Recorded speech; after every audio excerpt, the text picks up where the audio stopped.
কামারহাটিতে ছাত্রীকে যৌন নির্যাতনের ঘটনায় নয়া অভিযোগ।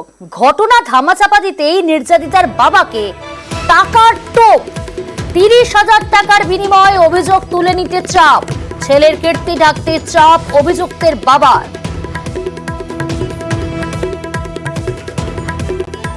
बाबा समझ में तो ठीक बा। अब पाछी में बोले रहे कि पैसा 10-20 हजार पैसा लगी तो हम तो दे सके, हमको पैसा ना चाहिए।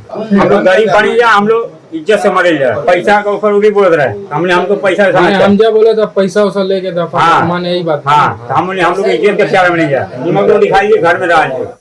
সুবীর রয়েছে টেলিফোন লাইনে। সুবীর, এ তো একেবারে নয়া, অবশ্যই চাঞ্চল্যকর অভিযোগ, যেখানে নির্যাতিতার বাবাকে টাকার টোপ দেওয়া হচ্ছে। অভিযুক্তের বাবার বিরুদ্ধে কি ব্যবস্থা নেওয়া হলো?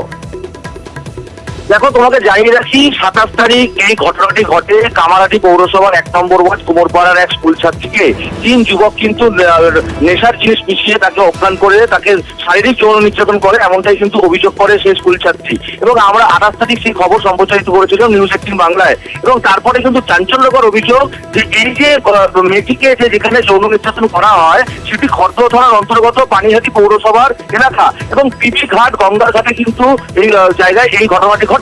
এবং তারপরে কিন্তু যেটা দেখা যায়, গতকাল এই যে নির্যাতিতার বাবা তাকে অভিযুক্ত যে আছে, অর্থাৎ 3 জন যুবক অভিযুক্ত ছিল এই ঘটনায়। একজনের নাম ছিল আন্না, সাহিল এবং ডামরুয়া।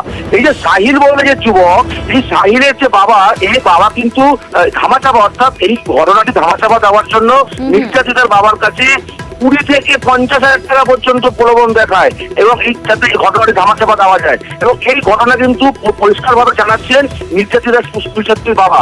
এবং তিনি বলছেন যে আমাদের ইজ্জতটা বড়, আমাদের টাকাটা কিন্তু বড় নয়। এবং খড়দহ থানায় লিখিত আকারে অভিযোগ দায়ের হয়েছে। এখনো পর্যন্ত এই অভিযুক্তরা কিন্তু গ্রেপ্তার হয়নি। অর্থাৎ 3 জনের মধ্যে কাউকেই গ্রেপ্তার করতে পারেনি পুলিশ। সুবীর, তাই তো? 3 জন অভিযুক্ত এখনো পর্যন্ত পুলিশ গ্রেপ্তার করতে পারেনি। কিন্তু যে সাহিলের বাবা, অর্থাৎ যে অভিযুক্তের বাবা এই টাকার প্রলোভন দেখিয়েছিল বা বলেছিল, সেই অভিযুক্তের বাবাকে কিন্তু খড়দহ থানা পুলিশ গতকাল রাত্রিবেলা আটক করে নিয়ে গিয়েছে জিজ্ঞাসাবাদ করার জন্য।